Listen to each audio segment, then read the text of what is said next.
ಆಗ್ಬಾರ್ದು. ನೋಡ್ರಿ,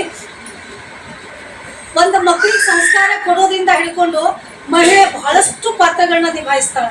ಒಂದು ಗಂಡಂದ್ರ ಜೊತೆಗೆ, ಅತ್ತೆಂದ್ರ ಜೊತೆಗೆ, ಸಾರಿ ನೀವೆಲ್ಲ ಅತ್ತೆಂದ್ರ ಜೊತೆಗೆ ಇದು ಬಂದಿರಿ ಹಂಗೆ ಹೇಳಿಕತ್ತೀನಿ. ಸೊ ಅತ್ತೆಂದ್ರ ಜೊತೆಗೆ, ನಾದ್ನೆಯರು, ಓರ್ಗಿತ್ತಿಯರು, ಬಹಳ ಜನರ ಜೊತೆಗೆ ಈ ರಿಲೇಷನ್ ಅನ್ನ ನಿಭಾಯಿಸ್ಬೇಕು. ಅದನ್ನ ಮಾಡೋದ್ರಾಗ ಸಾಕಾಗಿ ಹೋಗಿ ನಾವೇನ್ ಮಾಡ್ತೀವಿ, ಹೊರಗಿನ ಫೀಲ್ಡಿಗೆ ಬರ್ಲಿಕ್ಕೆ ಅಪೇಕ್ಷೆನ ಪಡಂಗಿಲ್ಲ. ಮನಿದ ಸಾಕಾಗಿದ್ರಿ ಹೊರಗೆಲ್ಲ ಹೋಗೋದು.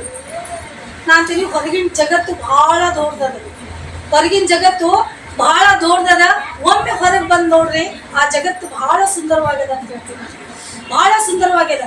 ಎಷ್ಟು ನಿಗೂಢ ಅದ ಅಂತ ನೀವು ತಿಳ್ಕೊಂಡಿರಿ, ಅಷ್ಟ ಸುಂದರವಾಗಿದೆ ಅಂತ ಹೇಳಿ ನಾ ಹೇಳಿಕ್ಕೆ ಅಪೇಕ್ಷೆ ಪಡ್ತೀನಿ. ಒಂದು ಜೇನು ನೊಣ ಇದ್ದಂಗ್ರಿ, ಇದು ಕೂಡಿದ್ದಂಗ ಎಲ್ಲಾ ಜೇನು ನೊಣಗಳೆಲ್ಲ ಒಟ್ಟುಗೂಡಾಗಿ ಹೆಂಗ್ ಕೆಲಸ ಮಾಡ್ತಾವೋ ಹಂಗ ನಾವು ಸಾಮಾಜಿಕವಾಗಿ ಹೊರಗೆ ಬಂದಾಗ ನಿಮಗ ಅನೇಕ ಸಪೋರ್ಟ್ ಸಿಗ್ತದ ಅಂತ ನಾ ಹೇಳಿಕ್ಕೆ ಅಪೇಕ್ಷೆ ಪಡ್ತೀನಿ.